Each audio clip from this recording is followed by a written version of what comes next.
Shalom, Kahala Yahweh, Ba'ashem Yahushai, Ba'ashem Rakok Radash. Double honors my teachers, the apostles, and elders of Great Millstone. Peace and mercy to the elect, who the house of David will be born again in this generation. And Shalom to the 130 Yasharallah, who today are known as the Negroes, Latinos, and Native Americans, who before losing our true heritage, we were known as, and still are, the true Hebrew Israelites of the Holy Bible. In today's lesson, we're going to talk about Iran's nuclear progress and also how it's antagonizing EDOM. Right? But before we get into that, let's read this scripture. This is Jeremiah 50:45. Therefore, hear ye the counsel of Yahweh Ba'ashem Yahushai, that he hath taken against Babylon, and his purposes that he has purposed against the land of the Chaldeans. Surely the least of the flock shall draw them out. Surely he shall make their habitation desolate with them. So in this scripture here, Jeremiah the prophet foresaw the future events that we are soon to be living through here in America, or what the Bible refers to as Babylon the Great.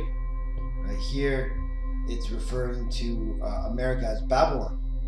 Right now, right here, the Lord is basically saying that He's going to draw these Edomites, which Edomite is a biblical term for the Caucasian race across the whole world. Right? It tells you that he's going to basically make a plan to draw America, right, which is the land of the Chaldeans. And the Chaldeans, when you get into the Chaldeans, they were the direct descendants from Nimrod, right, basically his lineage.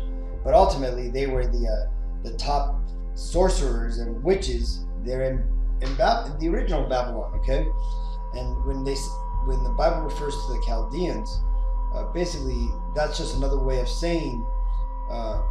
In prophecy, I mean, it's another way of saying like the modern day witches of today, right? Any nations that's in power at any dispensation of time, right? Their wizards and witches would be considered the Chaldeans. Now in this time, in Babylon the Great, which is the current empire ruling the world, right? It's that fourth beast that has been reborn again, that explained in Daniel's 2 and 7. Well, this here is talking about the witches and warlocks that run America, right? Because it is a not a silent secret that the top politicians are, for the most part, Satanists, and all these musicians and movie star actors, they're for the most part closeted Satanists or pagans who practice some sort of another witchcraft, right? And also on that, most Americans unknowingly, right? Your average day American or Babylonian is a witch in themselves, man, right? From using drugs, pharmakia, to celebrating pagan holidays, right? They have made themselves liken onto these witches that run America, right? That's why the Bible refers to America as the land of the Chaldeans, right? So it tells you here, it says, surely the least of the flock shall draw them out. Now you see, what this is referring to is that these Israelis, right, the people who refer to themselves as the so-called Jews, right, which they are not the true Jews of the Bible, right? They may call themselves Jewish, but they're not the biblical Jews, right? They are converts to the heritage of the Jews, and their nation converted to the Jews back in the circa 700 AD under their king, Bulan, right? Well, the least of the flock, these Edomites over there in the land of Israel, right? The Israelis, which is an easier way to describe them, or if you want to know their biblical name, it would be Amalek. Amalek being the first grandson of Esau, right? Meaning that he was the top, or where the birth blessing went to, right? Well, these Amalekites, Edomites, or Israelis, they have come out and stated, it says, Iran crossed Bennett to UN.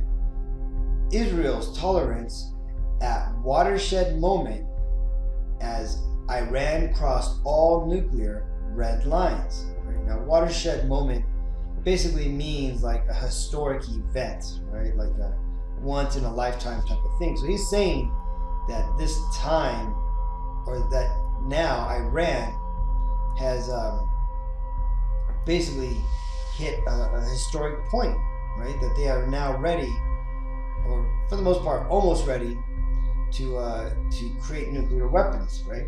And let's go and just read this article. And if you don't know who this devil is, man, he's the latest president running Israel today, right? The Israelis, right? He replaced Netanyahu, or should I say and not a Jew, right? Because his ass got, for the most part, kicked out for his corruption. Well, this guy is the new devil in charge, and he's even more,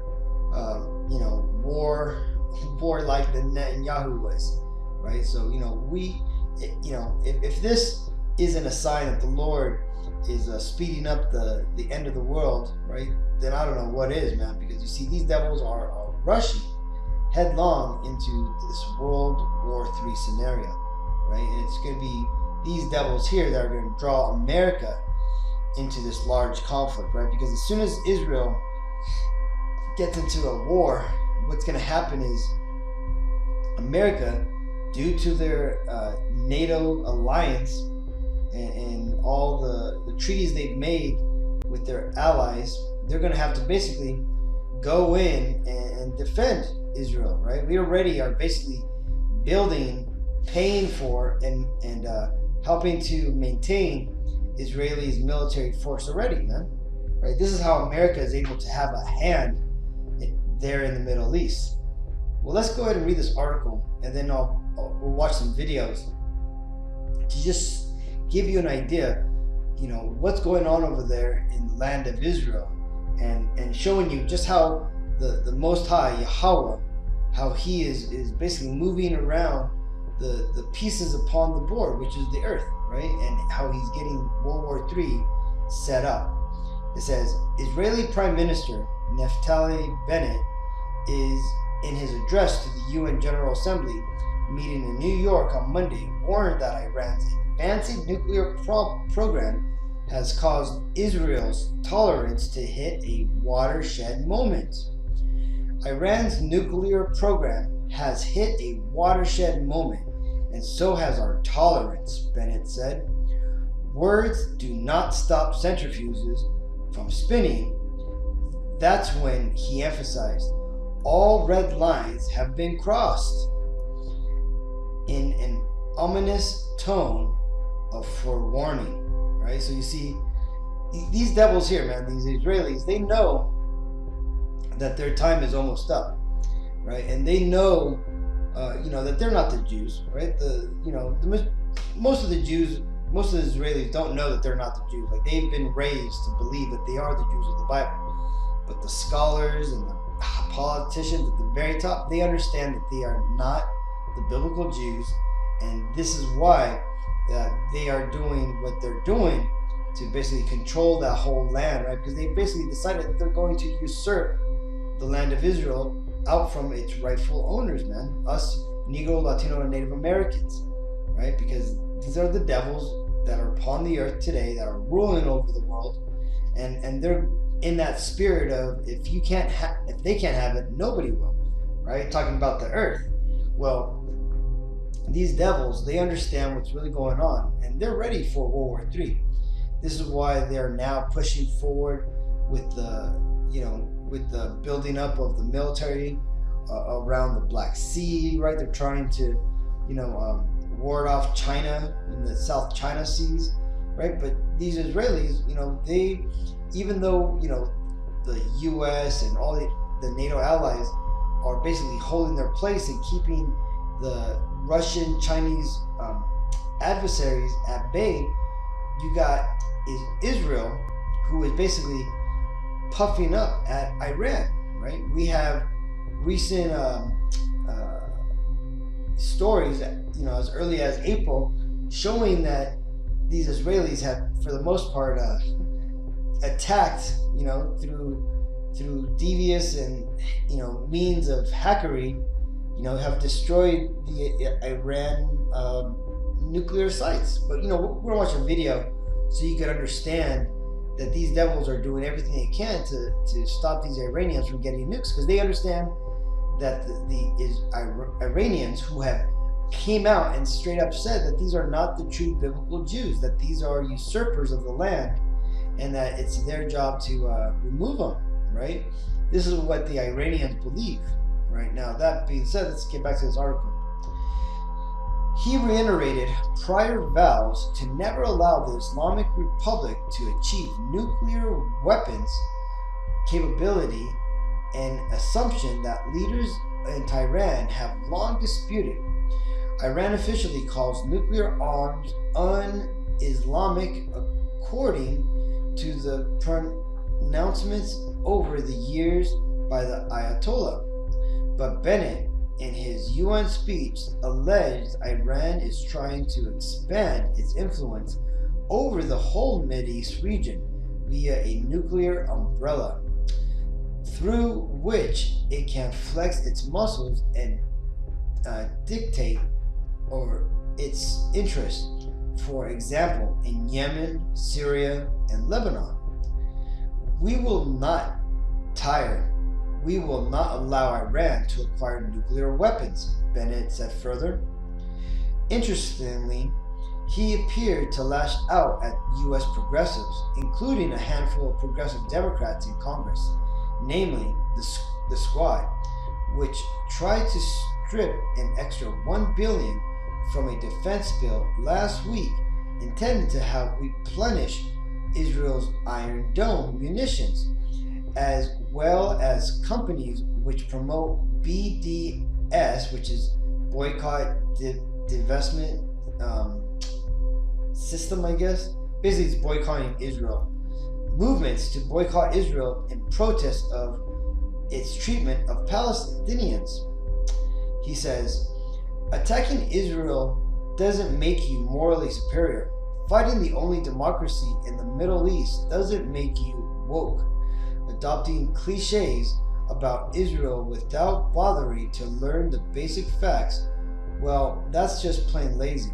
Right? And he was talking ultimately about the Democrats who voted to stop basically funding the military upgrade and maintaining of Israel's Iron Dome system, right? Because like I told you, man, America for the most part pays for Israel's military, man, right? And the technology, this is why the technology that Israel has is so advanced. And ultimately it's because Israel is the top tribe of the Edomites, right? Because they too are Caucasians, right? But they like to pretend that they're different people, right? Even though if you put a so-called Jew next to a Caucasian, you're not going to notice a difference. In fact, many of your U.S. news reporters and TV or Hollywood stars are in fact so-called Jews, though they pretend to be Christians or Catholics, and they have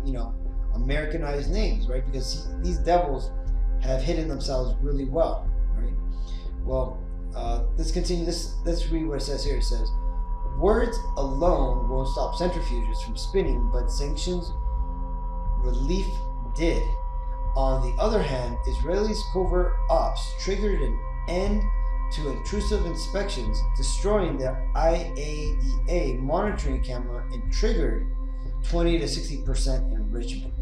So you see, these devils, right, have continually launched covert missions against the Iranians to keep them from acquiring these nuclear or enriching their uranium, so that way they can't create nuclear bombs. And this includes assassinating top scientists, assassinating generals, right? To this right here, which happened last April, where they destroyed or damaged a nuclear site. Let's watch it.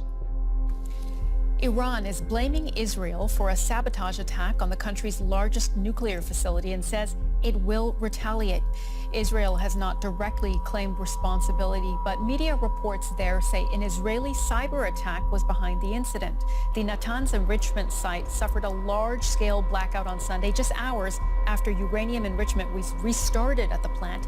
It comes barely a week after the U.S. and Iran held indirect talks in Vienna aimed at reviving the nuclear pact that former U.S. President Donald Trump had abandoned. So that's enough about that. Now you could watch this video if you want, but for the most part, it just shows you how these Edomites are constantly trying to thwart Iran's efforts to get a nuclear bomb, because again, they understand that once Iran gets those nuclear missiles, they're not going to be able to, one, take over their land, which is what they're gonna, which they've said that they wanted to do, and second, that Iran will come up against Israel, which Iran has said that they're going to do, right? And it's biblical, right? When you read the Bible, Iran is one of the countries that are going to come up against these Edomites. But let's go ahead and listen to what this Israeli news channel says about the Iranians, man, just so that we can see how close Iran is to getting these nukes.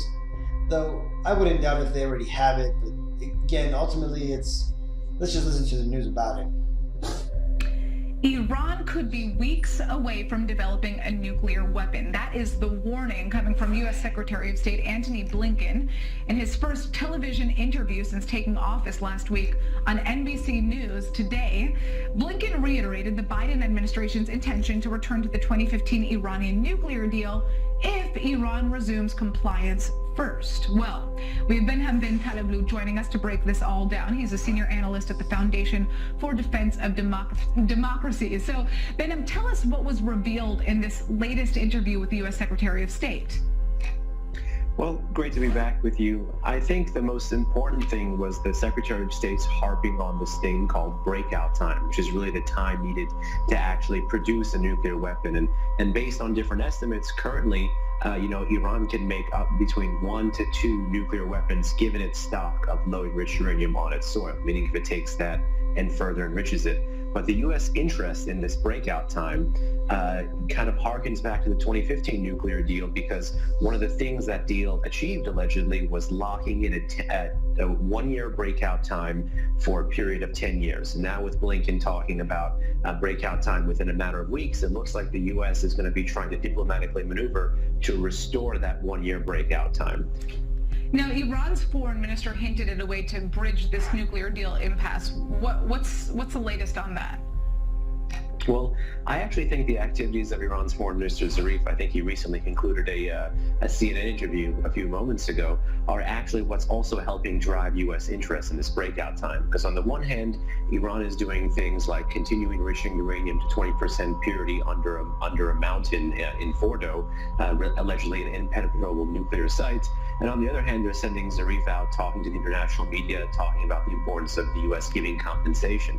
So Iran is intentionally sending these signals that are designed to kind of get at American concerns, which is what will happen if Iran goes unchecked. And this is designed to elicit sanctions relief. So the concerns that Blinken is having about the direction of Iran's nuclear program are, I think, intentionally being harped on in the public statements of Zarif. And Iran's activities are designed to heighten those concerns. It's a very perverse game of chicken, but one that I think, unfortunately, in the short term, is working to Iran's favor.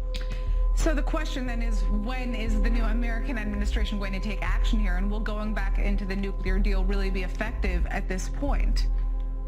It's a good question, because I unfortunately saw a bit of a backtracking. Initially, Blinken and another nominee for a cabinet position before the Senate talked about not rushing to go back into the JCPOA. Then you had Iranian officials talk about the window for JCPOA re-entry not being permanently open.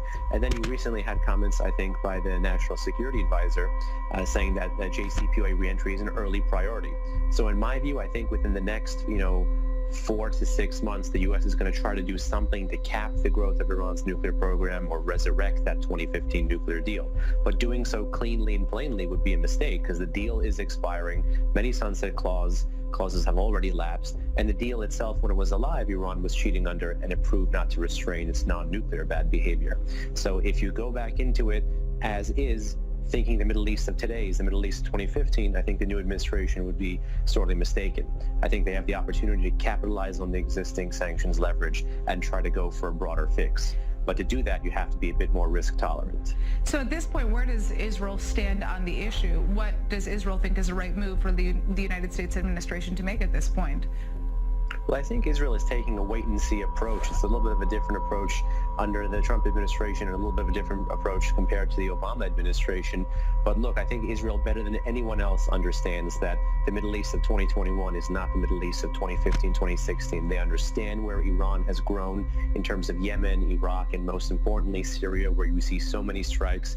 Israel's kinetic pushback on Iran is going to have to be part of the U.S. policy equation. There is going to have to be a sustained diplomatic and military back channel between Israel and America and even other U.S. partners in the region, such as Gulf partners like Saudi Arabia and UAE and Bahrain, on Iran with the U.S. And I think all these countries understand that America must develop a regional approach to the Iranian threat. And if the U.S. just goes back into a fatally flawed nuclear deal, it would mean that the U.S. did not heed the advice of its partners and allies in the region once again. So you see, these Israelis, they're basically pointing all these fingers at Iran, right? Because they want to make sure that they stop the Iranians from getting those capabilities to launch these nukes, man. Because when that happens, you're not gonna be able to pick on Iran, who doesn't want Israel to be in that land anymore, man. But again, this is ultimately all the will of the Most High. You see, because let's read this. This is Zephaniah 3:8. Therefore, wait ye upon me, saith Yahweh Bashim Ashai, until the day that I rise up to the prey. For my determination is to gather the nations, that I may assemble the kingdoms, to pour upon them mine indignation, even all my fierce anger, for all the earth shall be devoured by the fire of my jealousy. You see, because right now the Lord is putting it into the spirit of these Iranians to build up those nukes, man, to continue with their plans of enriching that uranium, right? And also he's putting the spirit of war upon these Israelis, man, because he wants to gather all the nations of the world into the land of the Middle East, right? Namely there by Israel, right? Where the Valley of Jehoshaphat's at, right? Because when all the armies of the world are gathered there, the Most High is gonna send his only begotten Son here to earth to basically destroy these armies and also to free us Israelites, the ones that have been chosen for salvation, the 144,000 and the 1/3 of our nation. That's 1 out of every 3 Negro, Latino, Native Americans who have heard this truth and who have woken up to what's going on, right? And what's going on is that we're coming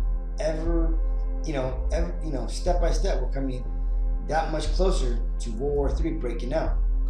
This is Jeremiah 51:25. Behold, I am against thee, O destroying mountain, saith Yahweh Bashim Ashai, which destroyeth all the earth. I will stretch out mine hand upon thee, and roll thee down from the rocks, and will make thee a burnt mountain. Right? And right here it says, O destroying mountain, that's referring to the nation of Edom, right? The so-called Caucasians, including the so-called Jews, right? Because again, they are just Edomites who have a different disguise on, okay?